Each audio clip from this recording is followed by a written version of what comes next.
and gentlemen, welcome to the Hammersmith Apollo. Please put your hands together and welcome on stage, Dara OBriain.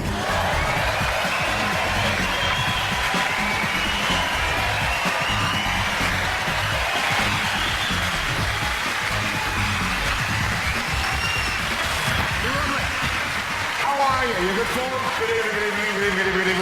Hello, how are you? Welcome, ladies and gentlemen, to the Hammersmith Apollo. Are you in good form? Very, very good. My name is Dara. It is a pleasure to be standing in front of you. It's a pleasure, by the way, after a tour which has gone all over Ireland and all over the UK, to be back in London, ladies and gentlemen. It's a delight to be back at home in one regard. And may I also say, it's interesting to be back in London now, because we left you, and then when we came back, things had changed. In London, in a very subtle way. It's like one of the short stories you read as a teenager, one of these science fiction stories where you'd go into the past, right? And then you'd like sneeze on a pterodactyl or step on something, right? And then you come back and the whole world has changed. We went to Basingstoke, Croydon and Aylesbury, and when they came back, you'd elected Fat Andy Warhol as the mayor. And frankly, if I knew that's what you could get from hosting Have I Got News For You, I wouldn't have settled for Mock the Week. Yeah. It is a pleasure. Hello, people at the front. We'll come to you in a moment. But it is a delight to be back, and particularly in this part of the world. I know I live not far from here. Hello to Hammersmith. Hammersmith, one of the economic engines that is keeping this country going. And by Hammersmith, I mean that newsagent on King Street where the Polish guys get their jobs, right? The single most important, and I'm not slagging off the Poles. I'm Irish. I love the Poles, although they've kind of stolen our act just a little bit. You know what I mean? Because they're cheaper than we are, they work harder, and feck it, they had a pope, they're more Catholic than we ever were. But now we find ourselves back here, ladies and gentlemen, and yes, we will be talking to you as the show goes along, my people in the front row. Don't feel scared by that, right? This isn't, it's not some corny comedy thing where I'd slag you off. I'll make gods of you. You know that? I will render you extraordinary. You'll be carried out of this building shoulder high. You'll be legends by the end of it, right? Because that's what you do. It's it's one of the joys about live comedy is that you get to actually mess around with people and fight about people's lives. It's kind of fun. And it changes every night. And in Oxford, for example, here's a little tip for comedians. Always ask another question. Because I asked them, what do you do for a living? He goes, I'm a food scientist. And the entire room went, oh. We don't like that. And I went, well, have you ever done interesting as a food scientist? And your man goes, I invented the Solero. That's exactly well, all right? And I went, all of them? And he went, no, just tropical. And I said to him, wow, that's incredible. And we had a long discussion about like the ratio of ice cream to stick and how you get the like a frozen-y bit to keep the ice cream in. And various technical issues were raised during it. During which I was going to go, my God, there's so many issues here. Did you do all this yourself? And he goes, no. I led the team. Which I know is a fantastically highfalutin way to describe devising an ice cream. I mean, Shackleton led a team. Edmund Hillary led a team. Wolverine, he leads a fucking team. But this man invented an ice cream, for Christ's sake. And sitting beside him was his wife, who had this fantastic look on her face. This glorious look of, here we go again with the fucking fire. So this is people we've met, like whatever. We met in Manchester, we met a man who put the thin metal strips into notes. What a weird gig that was. We met a guy in Halifax who worked for the Halifax. It's that kind of town. One of my favourites, actually, one of my favourites was we met a guy, I think it was in Tunbridge Wells, who works in business continuity. Have you ever heard of business continuity? Few of you have. For those of you who have not heard of business continuity is brilliant. It's a completely new invented industry, right? It's my favourite industry in the world. These guys who basically go around to large companies and tell them how, basically scare them by going, are you ready for like a nuclear attack or a terror attack or a flood? We'll look after you if you aren't. That kind of stuff. Basically army guys with a very vivid imagination scaring the shit out of corporate types, right? Going into people and going, are you ready for a killer bee attack?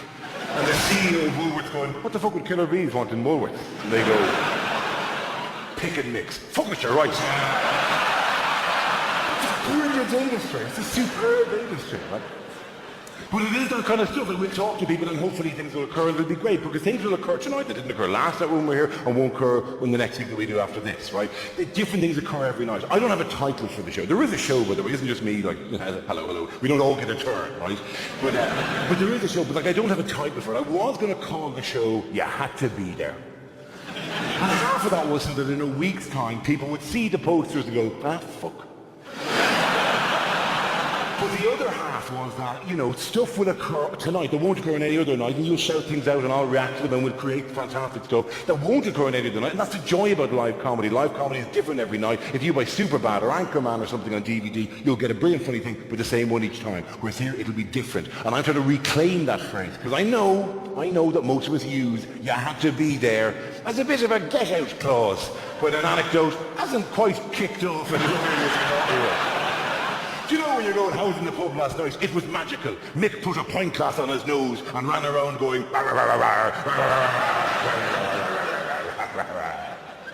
had to be there. So without any random choice, what's your name, sir? Matthew. How are you, Matthew? How are you? Matthew, are you a local, are you? I'm not. You're not a local. There's an air of mystery already about you, Matthew. Where are you from? How far have you travelled, Matthew? Live in Reading. You live in Reading and have you come in for the gig? Oh yeah. You've come for the gig, but I did Reading. There was a team for Reading. That makes no sense at all. This kind of, don't feck with my, the idea of I tour, I go to you. That's surely the way it has to work. If I thought you were just going to come to me, I wouldn't have bothered leaving the house, right? If I thought that, if all I had to do was go to a hilltop and go, and then you just flock towards me, Jesus, I fucking drove on that M4 for up to 45 minutes to get down to that town.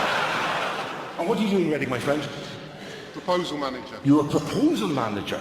Because some guys just, they have the fear of commitment. What kind of proposals do you manage? Engineering company, for an engineering company. What kind of stuff do you make? Do you make big things, small things, tiny things? What do you make? Oil refineries. Oil refineries in Reading. About 400 miles inland. Surely your first proposal would be, move the fucking company to the shore. Surely that's the first thing you can do. And this is an estimation. Really you wandering around with the divining rod in the middle of Wiltshire or whatever county it's in. I'm not sure exactly. Is it Wiltshire? It's Reading in Wiltshire. It's Berkshire. Oh yeah, right. Pick on the... Have you heard the accent? I'm not from around here, right? We haven't learned off all the counties, all right? Yeah, okay, in Yorkshire, where you're from, right? Where's the nearest oil to you? Nearest oil. The nearest oil? Esso.